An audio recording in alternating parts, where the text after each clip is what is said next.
তাদেরকে বলবো, আপনারা উঠে দাঁড়ান, আপনারা নিজেদেরকে প্রতিটা ভাববেন না, আপনারা উঠে দাঁড়ান এবং 12 তারিখের ব্যালটে ভোট দিন ধানের শীষে।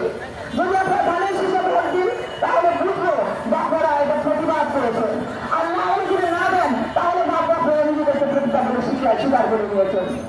সুতরাং আপনাদের কাছে অনুরোধ থাকবে, আমার জামাত ইসলামের আমি শফিকুর রহমান, তিনি নিজের বাসায় যান না, তিনি তার মা জানি না তার মা বেঁচে আছেন কিনা, তিনি তার মাকে, তার স্ত্রীকে, তার বোনকে, তার কন্যা সন্তানকে নিয়ে সংগঠন, এই শফিকুর রহমানের সংগঠন যারা ৭১-এ মা বোনদের, নিজেদের মা বোনদের ইজ্জত সাধারণের বাড়ি আগে তুলে গেছিল।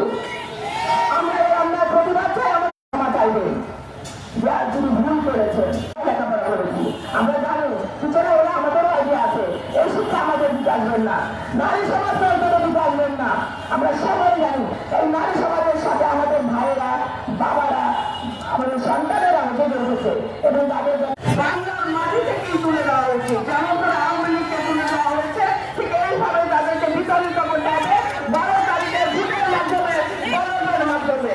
এখন বক্তব্য রাখবে বাংলা কিভাবে লড়াই করে যাচ্ছেন আমাদের সকলের শ্রদ্ধেয়, সকলের স্নেহধন্য সেই আমাদের সিনিয়র যুগ্ম মহাসচিব রুহুল কবির রিজভী। এছাড়া আছেন এখানে উপস্থিত মহিলা দলের সংগ্রামী সাধারণ সম্পাদক, একটি ব্যতিক্রমধর্মী প্রতিবাদ সভা এখানে হচ্ছে। কি সেই ব্যতিক্রমী প্রতিবাদ? অন্য সময় আমরা প্রতিবাদ করি সরকারের বিভিন্ন অসঙ্গতি আচরণের কারণে, কিন্তু আজকে প্রতিবাদ হচ্ছে সমাজের অর্ধেক অংশ নারী সমাজকে কিভাবে ছোট করা হয়েছে সেই তার বিরুদ্ধে, যেখানে সমগ্র নারী সমাজ